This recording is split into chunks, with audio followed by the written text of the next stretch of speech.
Hi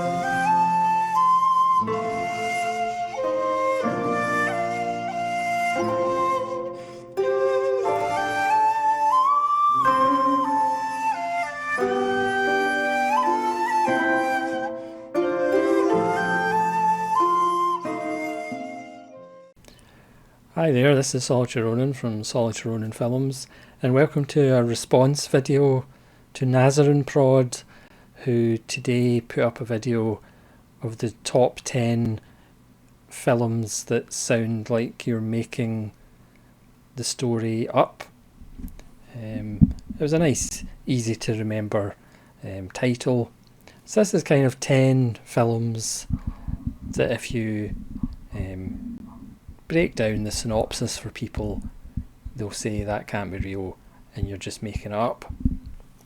Obviously this is just a bit of fun, so saying that, I'm just going to go over 10 choices.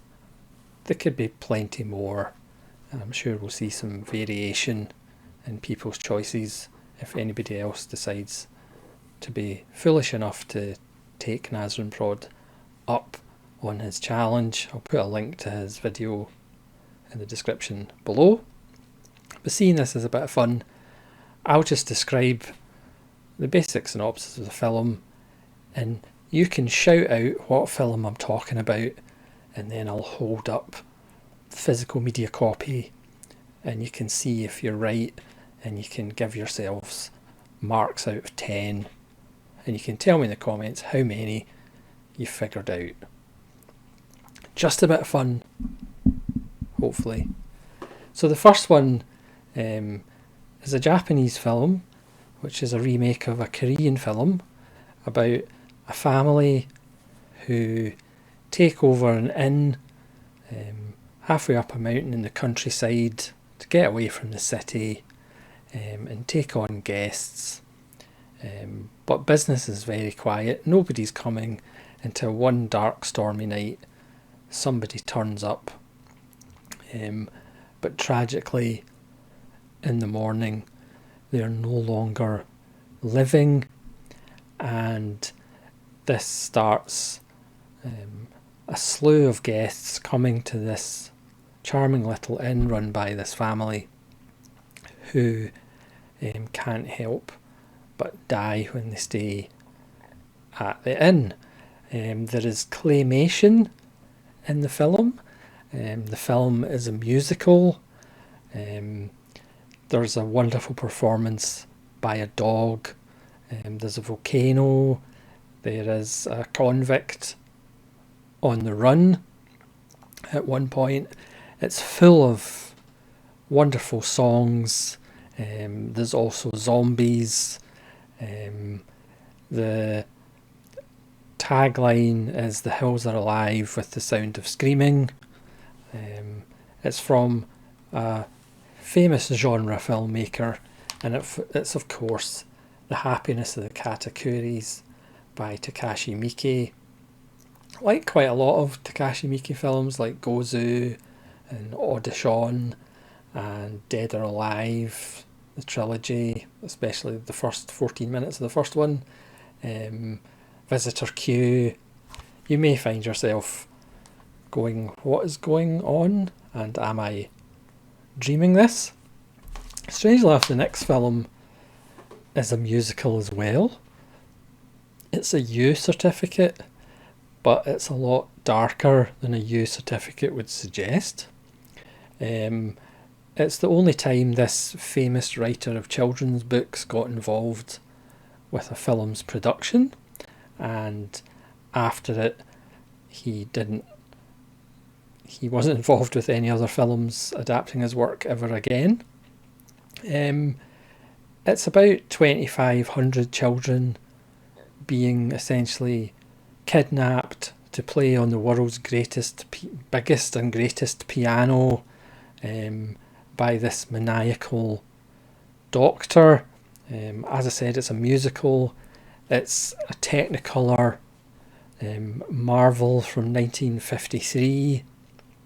There are sadly some songs and some footage cut out, but what remains is a fever dream mixed in with echoes of concentration camps and childhood trauma.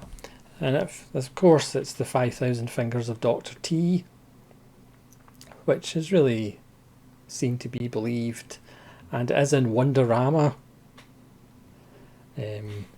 just in case you didn't realise it was slightly odd.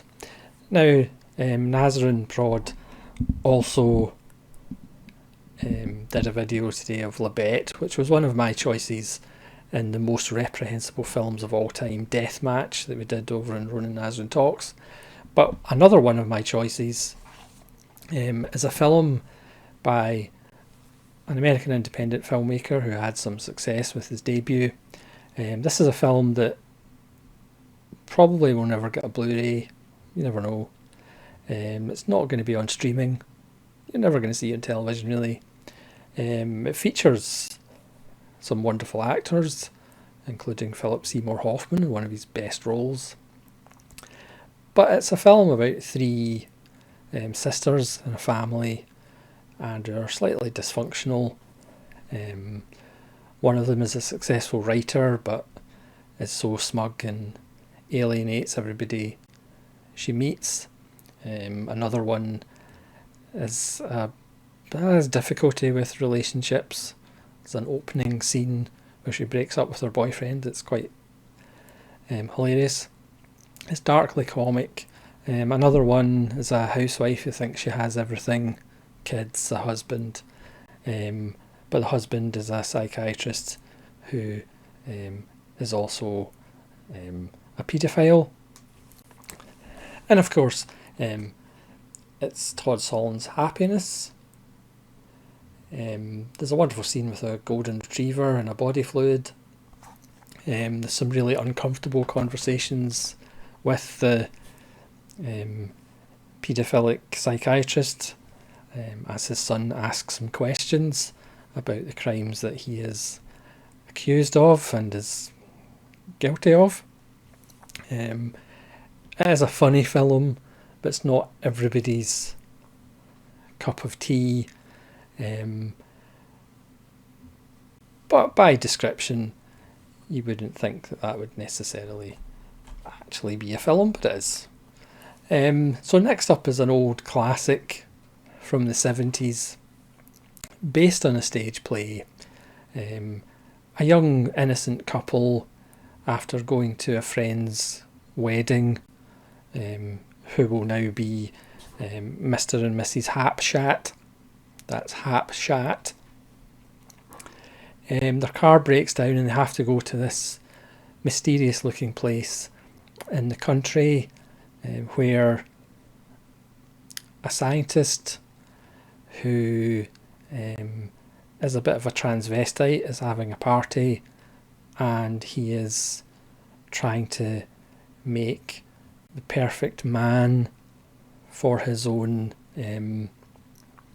pleasures. Again, it's a musical. A young Susan Sarandon in her underwear, a young Barry Bostwick, one of arguably the performance by Tim Curry. Of course, it's the Rocky Horror Picture Show.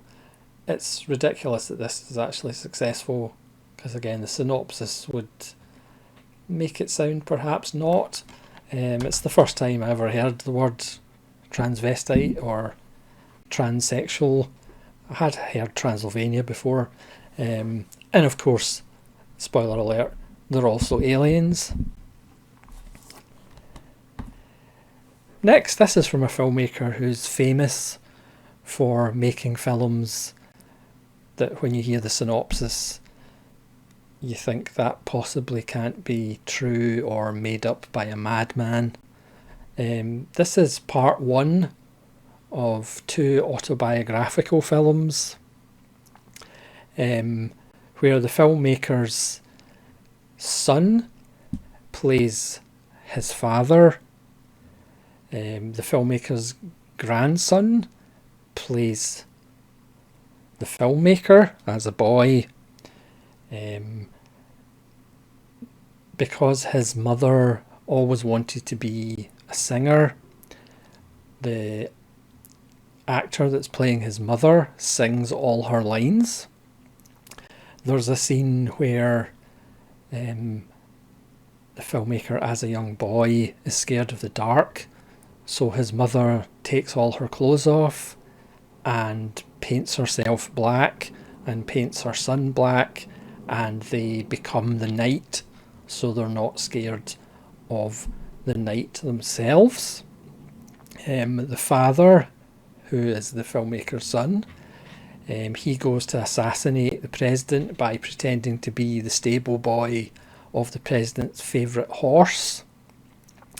There's also a dress-up competition for dogs, but the film somehow still manages to be extremely moving at the end, and actually it's another one of the filmmaker's masterpieces in my eye, even though my opinion is not fact. It's of course Jodorowsky, and it's the dance of reality. Yes, you could easily put El Topo or Holy Mountain or even the follow-up to this, Endless Poetry, and you wouldn't be wrong, but Dance of Reality is the one I went for. Now the next film is, I guess, a cheap independent kind of sexploitation film, even though it's not really sexy in the least. This is about a female spy, a female agent, almost a double agent, who has a camera in one of her breasts, and during her mission she squeezes her breast to take photos. It's of course Double Agent 73 by Doris Wishman.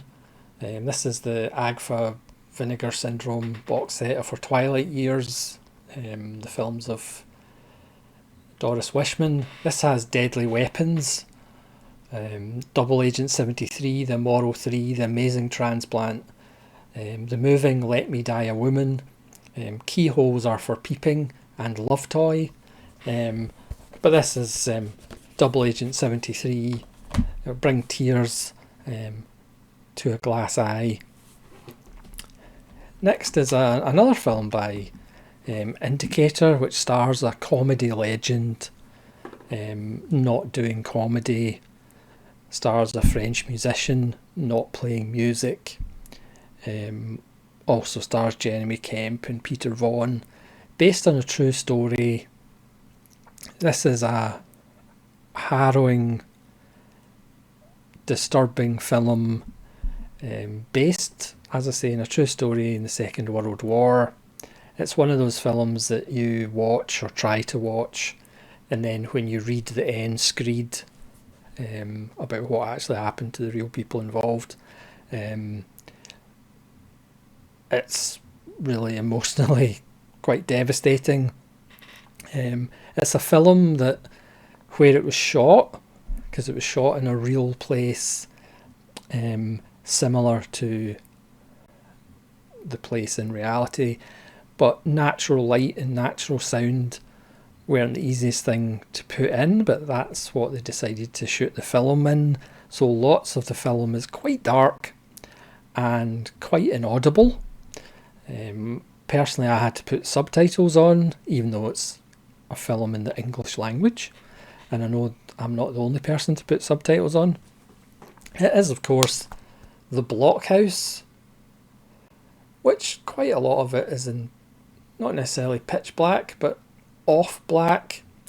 Peter Sellers and others locked in a bunker for a certain amount of years, and again, when you actually realise how long the real people were caught in this bunker, it's pretty devastating. It's not really hinted in the film, but apparently some of the soldiers that were in this in reality, when they were found, some of them were wearing women's clothing. It's one of the most bleakest films you'll ever watch. It's certainly not a feel-good film, unlike the next film I'm going to talk about. This is from Belgium, from 2019. It's set in a nudist colony, which has nice chalets and huts. There's a wonderful scene of a funeral in the mist and the trees and the forest. It's quite moving. And it's about the son of the two owners of the nudist colony. He's called Patrick. And the real action of the film really kicks off when Patrick loses his favourite hammer. Yes, this is all true. This is Patrick, as I said, from 2019. This is on Anti-Worlds. And look, there's the proof. His favourite hammer is missing. Who could have taken Patrick's favourite hammer? You'll have to watch the film to find out. It's perhaps my second favourite Anti-Worlds film behind Dogs Don't Wear Pants. I'm not going to explain the synopsis of that one. You'll have to look that one up yourself. Next, I've put this one in the list because it stars somebody who made his name on that wonderful children's programme Sesame Street. Jim Henson, legend. But the main actor, made his name really on Sesame Street, even though he did do some other feature films. But in this film, he plays a pimp. Sesame Street? Pimp? He has some of the most amazing outfits ever seen in pimp cinema. I'm talking about Roscoe Orman and Willie Dynamite. From Sesame Street to pimping. Willie Dynamite, he's quite nasty to women. He's quite nasty to pretty much everybody. But then he goes to Sesame Street and he's a completely changed character. He's got a great score. As I said, Willie Dynamite's costumes are just phenomenal.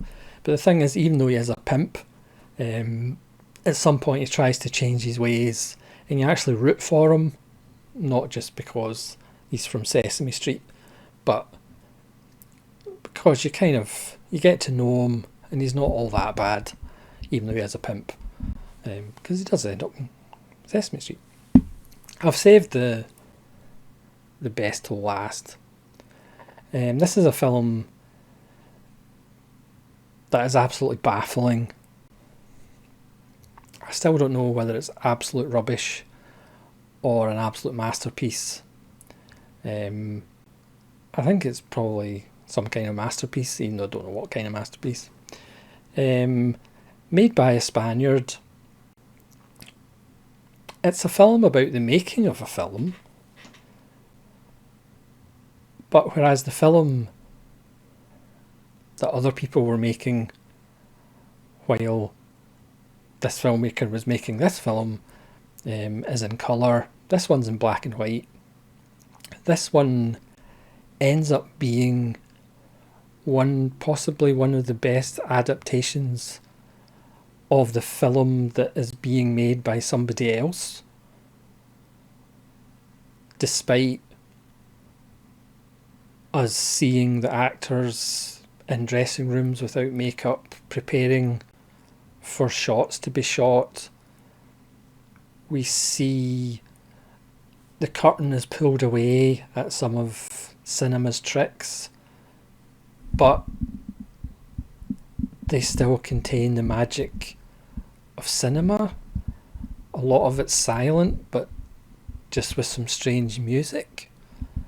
There's a wonderful line reading of part of the story by the lead actor in the film that's being filmed but not filmed by the person who made this film. It's one of Christopher Lee's finest performances, but not in the film that's actually being filmed, merely the film that's being filmed about the making of the film. It's Per Portabella's Vampire Katakuris, which is only about 70 minutes long. I don't think it could be any longer, from 1970. In some bizarre ways, it's the best Dracula of all time. Even although it's about the making of a Dracula film by Jess Franco. Dracula's even got a moustache in this film, played by Christopher Lee. It's so weird, but it somehow works. But again, if you were to watch Vampire Katakuris and say to me it's the worst film you've ever seen in your life, I would have no argument. Or if you said it's one of the best films I've ever seen in your life, I would have no argument.